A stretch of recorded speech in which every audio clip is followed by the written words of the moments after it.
பாஜகவை வீழ்த்துவோம், ஜனநாயக இந்தியாவை கட்டமைப்போம் என்ற தலைப்பில் உழைக்கும் மகளிர் தினம், உழைப்பாளர் தினம் மற்றும் மே தினம் இங்கே மக்கள் மன்ற பொதுக்கூட்டம் நடந்து கொண்டிருக்கிறது.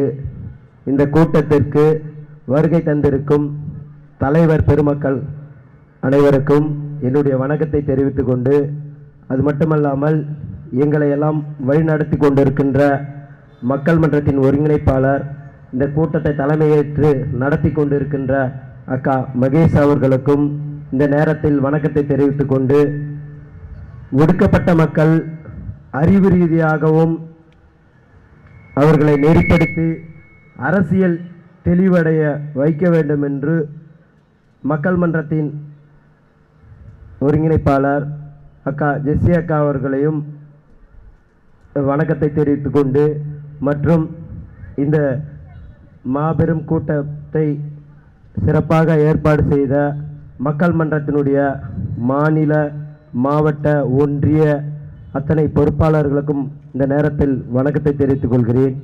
நம்ம ஏன் இந்த தலைப்பை நம்ம யோசிச்சிருக்கோன்னா, இன்னைக்கு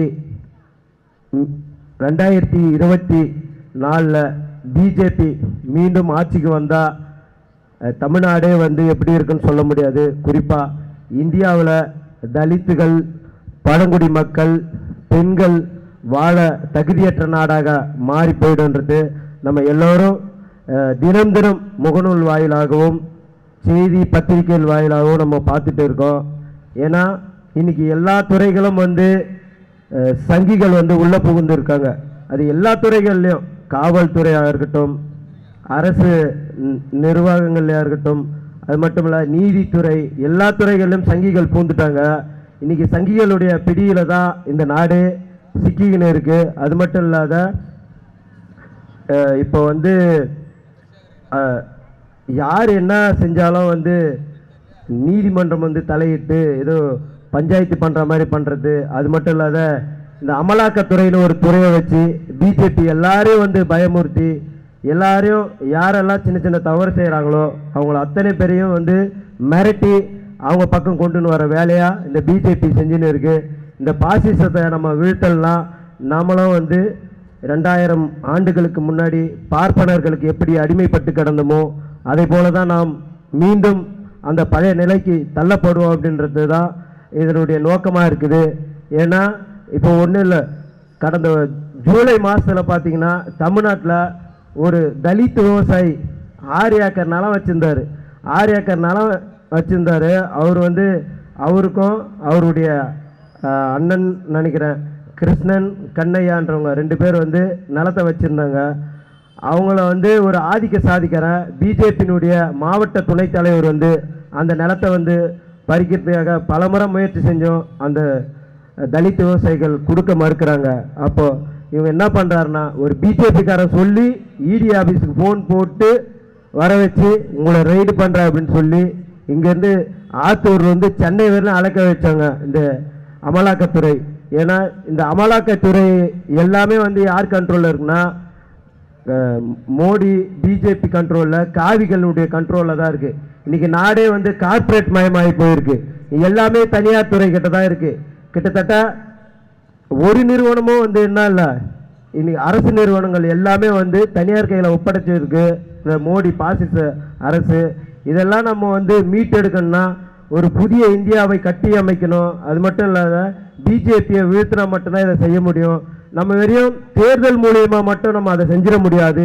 கருத்தியல் ரீதியாக அவங்க எப்படி இப்போ அவங்களுடைய ஆர்எஸ்எஸ்னுடைய இந்துத்துவ சித்தாந்தத்தை கிராமம் கிராமமாக சின்ன பிள்ளைங்கள்லேருந்தே கொண்டு போய் சேர்க்குறாங்க. அதே போல் நம்ம என்ன செய்யணும்னா, பெரியாருடைய சித்தாந்தத்தையும், புரட்சியாளர் அம்பேத்கருடைய சித்தாந்தத்தையும், காரல் மார்க்சினுடைய பொது உடைமை சித்தாந்தத்தையும் கிராமம் கிராமமாக கொண்டு போய் சேர்க்கணும். சின்ன பிள்ளைகளிலிருந்தே அவங்களுக்கு இந்த சித்தாந்தத்தை ஊட்டி வளர்த்தா மட்டும்தான் நம்ம கருத்தியல் ரீதியாக இந்த ஆர்எஸ்எஸ் சங் பரிவார கூட்டத்தை எதிர்கொள்ள முடியும். வெறும் தேர்தலின் மூலியமா மட்டும் நம்ம எதிர்கொள்ள முடியாது. தேர்தல் மூலியமா எதிர்கொள்வதுன்றது எப்படி இப்போ புண்ணு காயம்பட்டா மேலே போகிற மருந்து மாதிரி தான் இருக்கும். இல்லைன்னா அது அந்த புண்ணு அப்போதைக்கு ஆறிடும். அதுக்கப்புறம் அது புடவை வச்சுக்கிது சீராகி அதுக்கப்புறம் ஆளையே காலி பண்ணோம். அந்த மாதிரி தான் இந்த பிஜேபி ஆர்எஸ்எஸ் கும்பல் இவங்களை வந்து விரட்டி அடிக்கணும்னா நம்மளுடைய தலைவர்களுடைய சித்தாந்தத்தையும் கருத்துக்களையும் வந்து மக்கள்கிட்ட கொண்டு போய் சேர்க்கணும். ஏன்னா ஒரு சாதா விஷயத்துக்காக வந்து இவங்க என்ன பண்ணுறாங்க, அமலாக்கத்துறை அரசு அதிகாரிகளை வச்சு பயமுறுத்தி அவங்க பக்கம் வர வைக்கிறாங்க. அவ்வளோ கேவலமாக தான் இந்த ஆட்சி அதிகாரங்க இன்னைக்கு நடந்துன்னு இருக்கு. இவங்கெல்லாம் விரட்டி அடிக்கணும்னா நம்ம எல்லாரும் ஒன்றா இணைஞ்சு களத்தில் இறங்கி போராடணும். அது மட்டும் இல்லாத நீதிமன்றங்கள் எப்படி இருக்காங்க பார்த்தீங்கன்னா, நீதிமன்றம் ரொம்ப மோசமாக இருக்குது. நம்ம தமிழ்நாட்டினுடைய விளையாட்டுத்துறை அமைச்சர் உதயநிதி அவர்கள் வந்து சனாதனத்தை அழிக்கணும் அப்படின்னு சொன்னார். அதுக்கு வந்து பார்த்தீங்கன்னா நீதிமன்றம் தலையிட்டு ஒரு கருத்து சொல்லுது. என்னன்னா, ஏன் அடிக்கடிக்கு நீங்கள் சனாதனத்தை அழிக்கணும்னு எல்லாரும் வந்து பேசுகிறீங்க? சனாதனம் வந்து ஒரு கட்டுக்கோப்பானது, நிலையானது, ஒழுக்க நெறியுடையது அப்படின்னு வந்து நீதிபதிகள்லாம் சொல்கிறாங்க. இவங்க வந்து சட்டத்தை படிச்சுட்டு வந்து தீர்ப்பு சொல்ல சொன்னால் அமைச்சர் என்ன பேசுகிறாரு, சாதா மக்கள் என்ன பேசுகிறாங்கன்னு வந்து இன்னைக்கு வந்து அவங்களுக்கு வந்து பஞ்சாயத்து பண்ணின்னு இருக்காங்க. நீதிமன்றத்தில் நடக்கக்கூடிய அநியாயங்கள்லாம் வந்து தடுக்காத இந்த மோடி அரசு செய்கின்ற அநியாயங்களை எதையுமே தட்டி கேட்க துப்புலாத இந்த நீதிபதிகள், அமைச்சர்கள், அது தமிழ்நாட்டு அமைச்சர்களை குறிப்பாக தமிழ்நாட்டு அமைச்சர்களுக்கு எதிராக வந்து கருத்து சொல்லின்னு வராங்க. இந்த சனாதனத்தில் என்ன ஒழுக்க நெறி இருக்குது? சனாதனம் பெண்களுக்காக இன்னைக்கு வந்து உலக மகளிர் தினம், நேற்று வந்து உலக மகளிர் தினம். இங்கே நம்ம வந்து தமிழ்நாடு முழுவதும் உலகம் முழுவதும் மகளிர் தினம் கொண்டாடின்னு இருக்கோம். ஆனால் இங்கே பார்த்தீங்கன்னா பாண்டிச்சேரியில் ஒரு சின்ன வயசு பெண்ணை வந்து காம கொடூரர்கள் வந்து கஞ்சாவை போட்டு பாலியல் பலாத்காரம் செஞ்சு படுகொலை செய்கிறாங்க. இதை தடுக்க முடியல இந்த நீதிபதிகளாலும் சரி, அமைச்சர்கள். இந்த குறிப்பாக இந்த நிர்மலா சீதாராமன் ஒரு அம்மா, பாப்பாத்தி அம்மா இருக்காங்க. அவங்க உச்சகட்டத்தில் வந்து அவங்க கோவம் வந்து அப்படியே ஆம்பளை மாதிரி அப்படியே வெறித்தனமாக பேசுவாங்க. அந்த அளவுக்கு பேசுகிறாங்க. தமிழ்நாட்டில் வந்து வெள்ளத்தால் பாதிக்கப்பட்டு நிவாரணம் கேட்டால் அதுக்கு ஒரு கதை சொல்கிறாங்க. அதே மாதிரி அந்த கோயிலுக்கு போயிட்டு உண்டியில் வந்து காசு போட வராங்க. நீங்கள் வந்து உண்டியில் காசு போடாதுங்க, போட வேண்டிய இடத்துல போடுங்க அப்படின்னு சொல்கிறாங்க. ஒரு அமைச்சருடைய வேலை என்ன?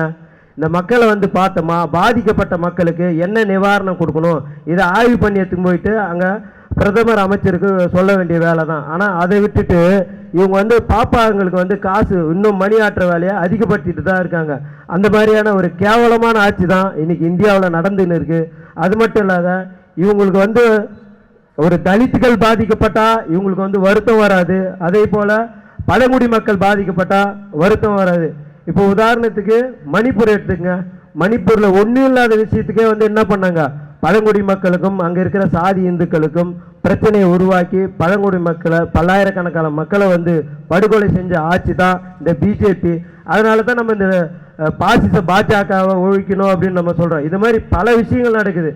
அதே போல் ஒரு 2 வருஷத்துக்கு முன்னாடி ஒரு யூபியில் அத்ராஸ் அப்படின்ற ஒரு இடத்துல ஒரு தலித் பெண்ணை வந்து ஒரு 4-5 பேர் கூட்டாக சேர்ந்து பாலியல் பலாத்காரம் பண்ணுறாங்க. பண்ணி அந்த பெண்ணை வந்து படுகொலையும் செய்கிறாங்க, எரிச்சு பெட்ரோல் ஊற்றி கொளுத்துறாங்க. அதெல்லாம் கண்டு இவங்களுக்கு வந்து என்ன மனசு வந்து புண்படலை. தமிழ்நாட்டில் பெரியார் வந்து ராமண்ணனை வந்து செருப்பால் அடித்தார், எங்கள் மனசெல்லாம் புண்பட்டுச்சுன்னு சொல்கிறாங்க. ஒரு தலித் பெண் வந்து பாலியல் பலாத்காரம் செஞ்சு படுகொலை செய்யப்பட்டா இவங்களுக்கு வராத வருத்தங்கள் பார்ப்பனர்களுக்கு ஒன்றுனா உடனே வந்துடுது. அது மாதிரி தலித் பெண்கள் பாதிக்கப்பட்டா இவங்களுக்கு வருத்தங்கள் வர மாட்டேங்குது. இப்போ அந்த அத்ராஸில் வந்து அந்த பெண் வந்து பாலியல் பலாத்காரம் செய்யப்பட்டு அதை வந்து ஒரு பத்திரிகையாளர் வந்து வீடியோ எடுத்து அதை வெளிப்படுத்தினாருன்றதுக்காக அவரை வந்து என்ன பண்ணாங்க, ஈடியை விட்டு மிரட்டி அவரை 2 வருஷம் ஜெயிலில் வச்சாங்க. அந்த அளவுக்கு கேவலமாக தான் இருக்குது இந்த பிஜேபியினுடைய ஆட்சி. இந்த ஆட்சியை நம்ம விரட்டணும்னா தந்தை பெரியாருடைய வழியிலையும் புரட்சியாளர் அம்பேத்கருடைய வழியிலையும் வந்து நம்ம போராடணும்.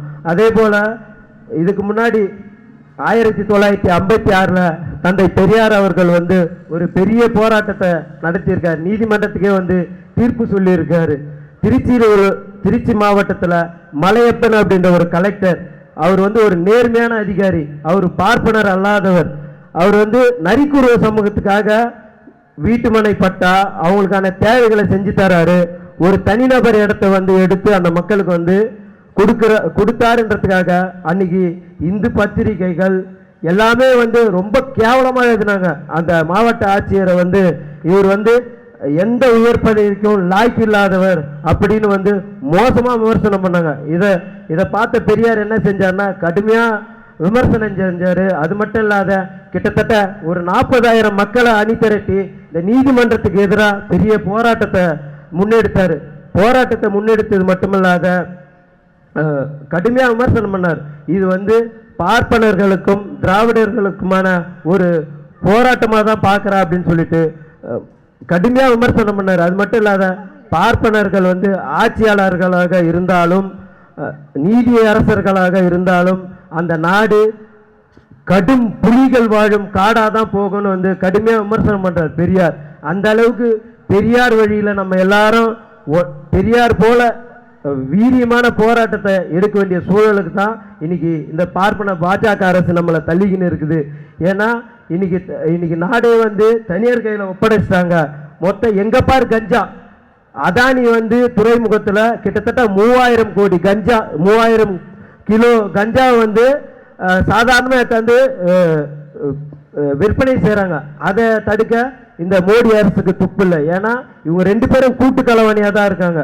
2014 60வது இடத்துல இருந்த அதானி இன்னைக்கு இந்தியா உலகத்திலே வந்து 2வது பணக்கார இடத்துல இருக்கார். இதுக்கெல்லாம் யார் காரணம்னா இந்த மோடி அரசு தான் காரணம். கரெக்டாக அந்த குஜராத்திகளாக சேர்த்து என்ன பண்ணுறா அப்படின்னா மோடி எல்லாரையும் வந்து கூட்டு போயிட்டு எங்கெல்லாம் தனியார் நிறுவனம் இருக்கோ அங்கெல்லாம் கான்ட்ராக்டுக்கு எல்லாத்தையும் வாங்கி கொடுக்குறது, எல்லாத்தையும் தனியார் மயமாக்குது. இன்னைக்கு விவசாய சட்டத்தை கொண்டு வந்தாங்களே, விவசாய சட்டம் யாருக்கானது? அது நமக்கான சட்டமும் கிடையாது. விவசாயிகளை மொத்த பேரும் காலி பண்ணுறதுக்கான ஒரு சட்டத்தை கொண்டு வந்தது இந்த பிஜேபி அரசு. இன்னைக்கு விவசாயிகள் டெல்லியில் வந்து தீவிரமான போராட்டத்தை நடத்தி இருக்காங்க. நம்ம அந்த விவசாயிகளுக்காகவும் நம்ம தோள் கொடுக்கணும். அது மட்டும் இல்லாமல் நம்ம வந்து தொடர்ந்து பார்ப்பன பாசிசத்தை ஒழிக்கிறதுக்காக இந்த வருகின்ற 2024 தேர்தலில் எல்லாரும் கைகோர்த்து போராடணும். அது மட்டும் இல்லாமல் இந்த இந்தியா கூட்டணியை ஆதரித்து நம்ம எல்லாரும் வேலை செய்யணும்னு கேட்டுன்னு எனக்கு வாய்ப்பு கொடுத்த தோழர்களுக்கு நன்றியை தெரிவிச்சுக்கிறேன்.